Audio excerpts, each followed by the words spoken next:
Banyak sekali orang yang mengkonsumsi vitamin D dosis tinggi di masa pandemi. Saya pun sering memberikan vitamin D ke pasien yang mengalami vitamin D deficiency.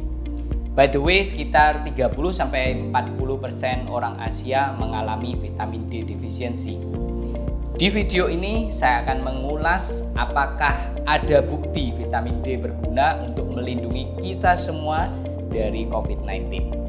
Halo semuanya, saya Dr. Tony Setiobudi dari Mount Elizabeth Hospital Singapura. Welcome to my channel. Kalau kalian baru di channel ini, jangan lupa subscribe. Saya akan terus bagikan info-info kesehatan yang akurat, up to date dan bisa dipercaya, dan yang juga mudah dimengerti oleh kalian semuanya. Sejak awal pandemi COVID-19, para ilmuwan meneliti mengapa ada orang yang lebih terlindungi dari infeksi daripada yang lain. Mereka melihat ada kemungkinan peran dari vitamin D. Vitamin D adalah vitamin tulang dan otot yang diperoleh dari makanan dan paparan sinar matahari. Telah diketahui bahwa vitamin D dapat meningkatkan sistem kekebalan tubuh, termasuk pertahanan dari serangan virus dan kuman lain. Harganya murah, mudah didapat, dan relatif aman. Tapi, apakah ada evidence atau bukti bahwa vitamin D dapat melindungi seseorang terhadap serangan COVID-19 secara spesifik? Mari kita pelajari bersama. Dari data epidemiologi, orang tua 65 tahun ke atas dan orang berkulit gelap lebih cenderung memiliki kadar vitamin D rendah. Mereka ini punya risiko lebih tinggi untuk terkena infeksi COVID-19 yang parah. Tentunya ada hal lain yang membuat mereka rentan seperti penyakit kronis dan lain-lain.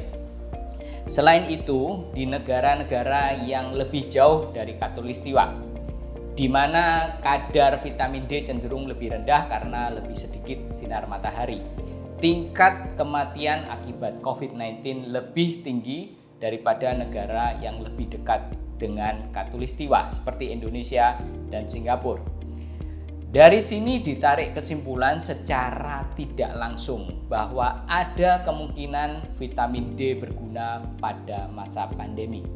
Sebuah meta-analisis oleh Adrian Martineau dari Queen Mary University of London pada tahun ini, jadi di masa pandemi COVID, penelitian ini melibatkan 43 penelitian randomized control trials dan 50.000 peserta. Analisis ini menunjukkan bahwa pemberian suplemen vitamin D harian atau mingguan dapat mengurangi risiko infeksi saluran pernafasan akut. Dampak positif terbesar dirasakan oleh mereka yang vitamin D defisiensinya parah. Tapi Martineau juga menekankan bahwa dampak suplemen vitamin D tampaknya cukup kecil.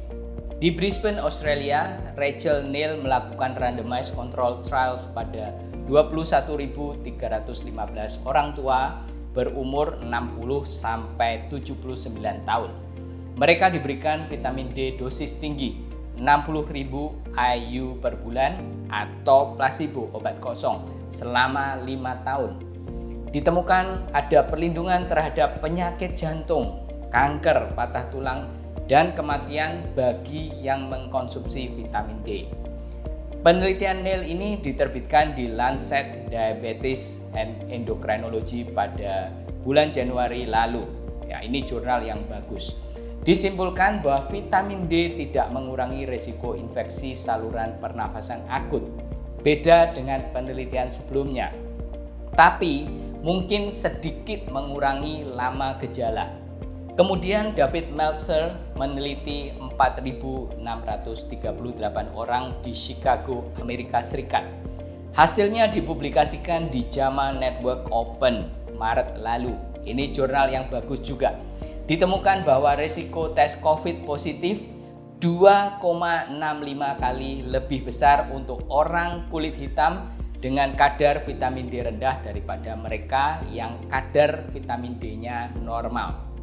Terus kemudian penelitian Drenos di Inggris yang diterbitkan pada bulan Januari lalu tidak menunjukkan bukti efek pencegahan dari tingkat vitamin D yang lebih tinggi terhadap COVID-19.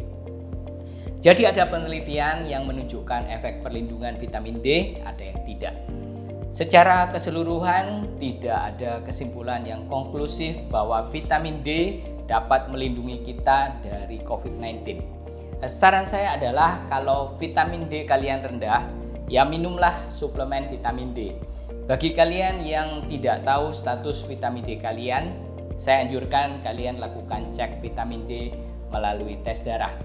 Kalau vitamin D kalian normal, ya saya rasa tidak perlu minum suplemen vitamin D. Jadi nggak bisa dihantam rata semua dikasih vitamin D. Tapi kemungkinan besar walaupun vitamin D membantu, efeknya sangat kecil. If we put things into perspective, tingkat perlindungan tertinggi terhadap COVID-19 didapat dari vaksin dan mentaati protokol kesehatan. Perlindungan ini jauh lebih besar dibanding dengan perlindungan dari vitamin D. Kalau kalian minum vitamin D secara teratur, mungkin vitamin D dosis tinggi, tetapi tidak divaksin atau tidak mentaati protokol kesehatan, perlindungan kalian terhadap COVID-19 sangat kecil sekali. Semoga informasi ini berguna bagi kalian semuanya. Stay safe. Jangan lupa subscribe, like, komen, dan share video ini ke teman-teman yang lain. Terima kasih sudah mendengarkan. Saya Dr. Tony Setiobudi. Sampai jumpa di video berikutnya. Bye-bye.